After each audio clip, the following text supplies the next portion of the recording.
देखिए ध्यान से इस मॉड्यूल को। इस मॉड्यूल में ऐसा क्या है कि जो चाइना बना कर दे सकता है और आप इसे नहीं बना सकते।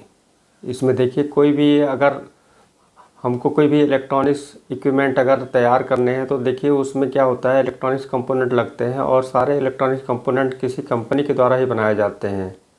अब इसमें देखिए यूज क्या किया गया है कि जो चाइना जब आपको बना कर देता है तो आप इसे यूज करते हैं, क्योंकि आप चाहें तो इसे खुद बना सकते हैं। क्योंकि आप जब रिपेयरिंग का काम करते हैं तो आपको मालूम होना चाहिए कोई पावर सप्लाई कैसे काम करता है, और उसमें अगर कोई कंपोनेंट ख़राब होते हैं तो मानते हैं एसएमडी लेवल के, अगर मान लीजिए वहाँ पे प्रॉब्लम होता है रिपेयर करना, तो भी आप किसी भी ब्लैंक पीसीबी में इस मॉड्यूल को डिज़ाइन कर सकते हैं। और इससे भी इजी ऑप्शन है, जैसा कि उसने इस दिमाग को लगाया है तैयार करने में, तो आप भी इसे लगा सकते हैं दिमाग।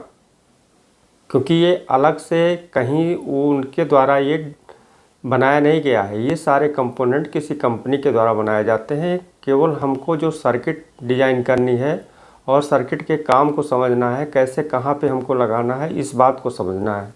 तो आज की वीडियो में हम इसी के बारे में आपको बताएंगे। उसको ध्यान से देखें। ये जो कंपोनेंट है ये एक मॉसफेट है, और मॉसफेट का नंबर यहाँ पर देखेंगे तो 2SK3528। अब यहाँ पर इन्होंने इस मॉसफेट को एक ऑप्शन के तौर पे ढूंढा कि अगर मान लीजिए हमारे पावर सप्लाई में अगर प्रॉब्लम आते हैं तो कौन से हाई कैपेसिटी के मॉसफेट कहाँ पे डिज़ाइन होंगे। तो क्योंकि अब यहाँ पे देखें ध्यान से, ये मॉड्यूल और ये मॉड्यूल अलग अलग डिज़ाइन किए गए। ये क्यों किया गया? ये पावर कैपेसिटी के अनुसार। आपको पावर कैपेसिटी के बेस पे मैंने एक वीडियो बनाया था, उसमें बताया भी था। तो यहाँ पर आप इस मैटर को समझेंगे, जानेंगे, तो आप बहुत सारे प्रॉब्लम को सॉल्व कर सकते हैं। तो चलिए हम आपको दिखाते हैं। जैसे यहाँ पर देखें STR एक यूज़ किया गया है। अब यहाँ पर जो STR इन्होंने यूज़ किया है ये मॉड्यूल के रूप में, तो देखिए STR खुद एक समझ लीजिए मॉड्यूल है। ये किसी पावर सप्लाई को बहुत छोटे में करने के लिए ये ऑप्शन बहुत पहले से निकला है STR, क्योंकि इसमें 2-3 सप्लाई की ज़रूरत होती है। बाकी बहुत ज़्यादा जो पहले कॉम्प्लिकेटेड काफ़ी सप्लाई थी उसको इजी करने के लिए ऐसा टेक्नोलॉजी डेवलप किया गया, और ये कंपनियां करती हैं। और इसे डिज़ाइन करने के लिए, यानी जो ये इक्विपमेंट बनाने वाली कंपनी जैसे IC, मॉसफेट, STR, SCR जो भी कंपोनेंट डिज़ाइन करती हैं कंपनी, वो अपने बेस्ट फीचर के साथ हमेशा नया नया कुछ ना कुछ करते रहते हैं। उसके बारे में हमको जानकारी होना चाहिए, उसे हम बताते हैं। चलिए देखते हैं। देखिए सबसे ज़्यादा अगर प्रॉब्लम आता है हमारा तो पावर सप्लाई से रिलेटेड प्रॉब्लम आता है, और वो प्रॉब्लम इसलिए आता है कि हमारा मेंस जो हमारा सप्लाई इन होती है उसके फ्लैक्चुएट से भी ये प्रॉब्लम होता है। और कभी कभी लॉन्ग टाइम ये वर्क करने के कंडीशन में हीटिंग या टेम्परेचर की वजह से भी प्रॉब्लम आ सकते हैं। तो उसके लिए हमको सबसे पहले इस प्रॉब्लम को फेस करने के लिए क्या करना होगा कि अगर कहीं भी SMPS पावर सप्लाई में प्रॉब्लम आता है तो सबसे पहले उसकी कैपेसिटी देखें कि जो जहाँ पे जो इक्विपमेंट ख़राब है, जो भी कंपोनेंट ख़राब है, यानी कोई भी मॉसफेट हुआ या IGBT हुआ या STR हुआ, तो वहाँ पे जो भी लगे हैं अगर वो शॉर्टिंग है तो उस नंबर को लेकर आप पहले उसके डिटेल को देखें। और दूसरा ऑप्शन है कि उसके पीछे कोई भी प्रोडक्ट है वहाँ पे उसके डिटेल दिए होंगे, जहाँ पे सीरियल नंबर होगा, उसका मॉडल नंबर होगा, उसके वोल्टेज, कैपेसिटी, वाटेज सब कुछ होगा।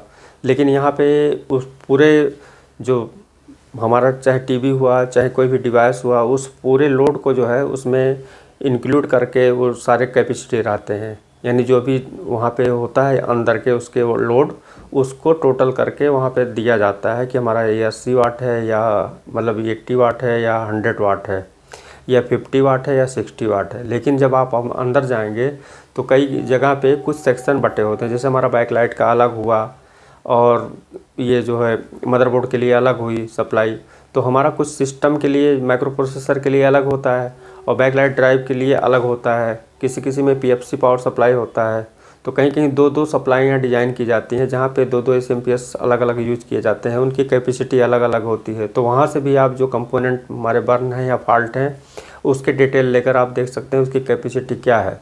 उसके अनुसार आप किसी मॉड्यूल को डिज़ाइन करके लगा सकते हैं। किसी चाइना के मॉड्यूल की कोई ज़रूरत नहीं है, आप ज़रा सा समझें।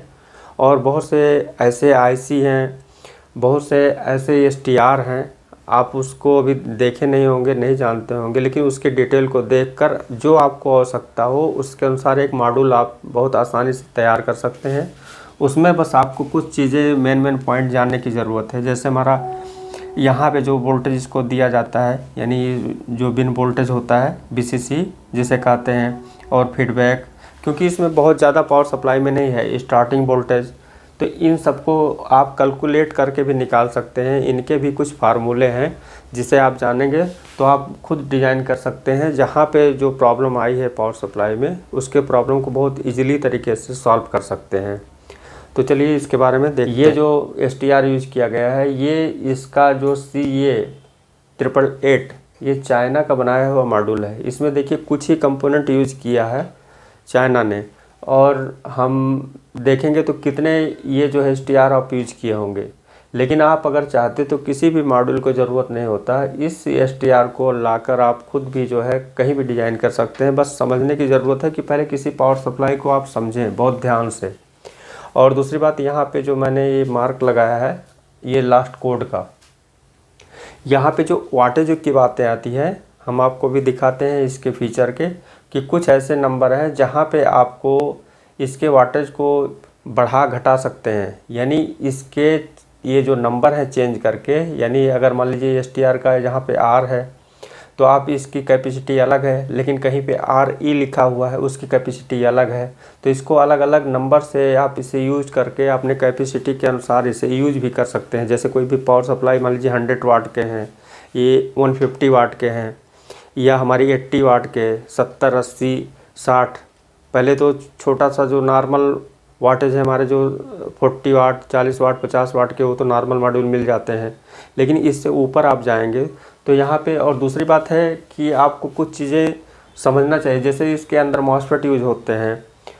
देखिए कोई भी एसटीआर है, वो चाहे 6 पिन का हो या 4 पिन का हो, उसके कुछ पॉइंट होते हैं जो जहाँ जहाँ पे यूज होता है। जैसे इसमें देखेंगे तो यहाँ पे 4 पिन का ये एसटीआर है, जिसका नंबर है 5L0380R।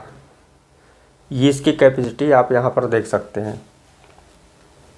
अब यहाँ पर देखें, पिन नंबर 1 है जो कि ग्राउंड है, पिन नंबर 2 है जो कि यहाँ पर देखें, ये हमारा जो है ये पावर जो 300 वोल्ट बनता है, और ये CMPS के इस पॉइंट पे आएगा, फिर यहाँ से टर्न होके घूम के इस पिन पे जाएगा, पिन नंबर 2 पे। फिर 3 नंबर आता है, 3 नंबर ये देखिए, ये इसकी BCC है। अब यहीं पे BCC जो इसका दिया है, लिखा हुआ है BIN। और यहाँ पर चौथा नंबर देखेंगे, ये ड्राइव है। ठीक, ड्राइव मतलब ये जो फीडबैक दिया जाता है, इसे यहाँ पे फीडबैक भी FB लिखा मिलेगा आपको। लेकिन यहाँ पे ये जो पल्स बाय पल्स इसकी जो स्विचिंग होती है, जिससे इसकी रेगुलेशन कंट्रोल होती है, यानी जो हमारी रेगुलेट करती है सप्लाई को, प्राइमरी में, सेकेंडरी में स्विचिंग को रेगुलेट कर, जिस प्रकार से ये स्विच करेगी, उसके ड्यूटी साइकिल को डिफरेंस करके कम या अधिक करके, यानी जो भी साइकिल चलती है उसमें कम या अधिक करके उसके वोल्टेज को, सेकेंडरी में मिलने वाले उसके वोल्टेज को कांस्टेंट रखता है, यानी स्थिर रखता है। वो वोल्टेज ना घटने देता है ना बढ़ने देता है, जितने पे डिज़ाइन है उतने पे फिक्स रखता है। जो सेकेंडरी में आउट होता है वो हमारा चाहे 12 वोल्ट हो चाहे 24 वोल्ट हो। ये ऑप्टो कपलर है, ये इसका पिन नंबर 1 है, ये 2 है, 3 है, ये 4 है, 3 नंबर ग्राउंड है। अब 4 नंबर यहाँ पे इस पिन नंबर 4 से जुड़ा हुआ है। अब इसको देख लीजिए, अपने दिमाग में बिठा सकते हैं कि ये कितना इजी है। इसमें प्रोटेक्शन के लिए आप कुछ और भी यूज कर सकते हैं, जैसे यहाँ पे जीनर लगा सकते हैं। अब इसको हम मान लीजिए, इसकी नेगेटिव, ग्राउंड, पॉजिटिव, यहाँ से CMPS से दोनों दिए। इसके बाद आता है ये जो सप्लाई है। अब यहाँ पे जो स्टार्टिंग, यानी स्टार्ट करने के लिए पहली सप्लाई जो इन होगी, सबसे पहले आप जो है यहाँ पर AC लगाएंगे, तो हमारा AC इनपुट होगा। उसके बाद इस रेक्टिफायर के द्वारा DC बनेगा। DC में ये नेगेटिव हो गया, ये पॉजिटिव हो गया। पॉजिटिव की सप्लाई यहाँ पे आउट होगी। अब यहाँ से इस डायोड और रेजिस्टेंस के द्वारा इसे जो है एक ट्रिगर मिलेगा, जिससे क्या होगा कि ये स्टार्टिंग सप्लाई है जो कि ये स्टार्ट करने का काम करेगा।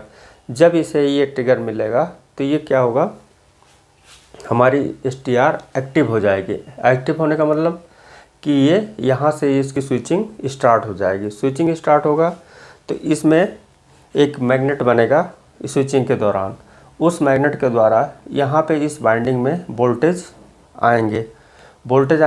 तो ये इस डायोड के द्वारा और रेजिस्टेंस के द्वारा यहाँ पे वोल्टेज मिलने लगेंगे। ये वोल्टेज इसकी VCC सप्लाई होगी, जो कि इसके इंटरनल लगे जितने भी इसके कंपोनेंट हैं उनको ये सप्लाई देने का काम करेगा, यानी इसकी वर्किंग सप्लाई हो जाएगी। यानी पहले बार तो यहाँ से स्टार्ट होगा, उसके बाद नेक्स्ट यहाँ से कवर कर लेगा वोल्टेज।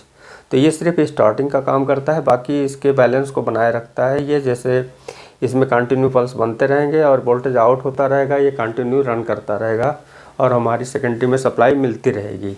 इतना समझने की ज़रूरत है। अब आता है कि वहाँ पे जो सेकेंडरी में मिलने वाले वोल्टेज को कांस्टेंट करने के लिए उसकी सूचना हमको जो है एक एरर एम्पलीफायर यूज़ किए जाते हैं। वो ट्रांजिस्टर या IC आप यहाँ पे कुछ भी यूज़ कर सकते हैं सेकेंडरी में। उसे यूज़ करके इस ऑप्टोकपलर के द्वारा प्राइमरी से सेकेंडरी में, यानी सेकेंडरी से प्राइमरी में जो हमारा यहाँ पे सेकेंडरी में इसके सिचुएशन होंगे, जो स्थितियाँ होंगी, इसकी सूचना एक फीडबैक के रूप में इस STR को पिन नंबर 4 पे मिलती रहेंगी, जिससे ये कंटिन्यू रन करता रहेगा।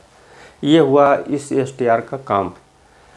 अब यहाँ पे यही चीज़ें यहाँ पे भी हैं। ये भले 6 पिन का है, लेकिन यहाँ पे एक पिन INC है। अब टोटल यहाँ पे 5 पिन है। अब 5 पिन में क्या है, अभी आप इसके बारे में थोड़ा सा इसके और इसको आप थोड़ा सा समझ लें। इसमें वीडियो में देखें ध्यान से इसके फीचर को और इसके नंबर को और इसके वोल्टेज डिटेल को, फिर मैं आपको नेक्स्ट बताता हूँ इसके बारे में। देखिए, मैं इस पे 3 वीडियो बना सकता था यहाँ पे 10-10 मिनट के, लेकिन मैं जो है कुछ चीज़ों को क्लियर करना है पावर सप्लाई का मॉड्यूल बनाने के लिए। उसे आप नेक्स्ट वीडियो देखना ना भूलें। मैं बहुत ही इजी तरीके से बताऊंगा कि कैसे किस वाटेज में और कौन सा STR यूज़ करें।